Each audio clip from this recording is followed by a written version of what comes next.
একটা কথা কি জানেন, ভাগ্য কখনো মানুষকে আটকিয়ে রাখতে পারে না।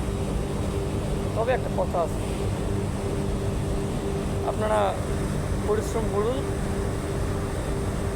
একদিন না একদিন সফল হবেন।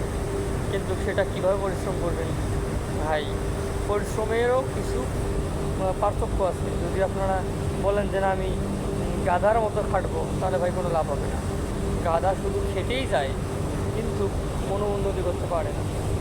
যে চালাক, যে বুদ্ধিমান, সে বুদ্ধি খাটিয়ে পরিশ্রম করবে, সে একদিন সফল হবে ইনশাআল্লাহ। যারা বুদ্ধি খাটিয়ে পরিশ্রম করে, তারা দেখো গার্মেন্টস, টেক্সটাইল, ওষুধ কোম্পানি, বিস্কিট কোম্পানির মালিক রাত্রে ঘুমায়, আর তাদের শ্রমিকরা সারা রাত পরিশ্রম করে, তার বেনিফিট মালিকেরা পায়। তাই সেরকমভাবে চিন্তা করুন, যেভাবে চিন্তা করলে বসে থেকে টাকা ইনকাম করা যায়, মাথায় রাখবেন।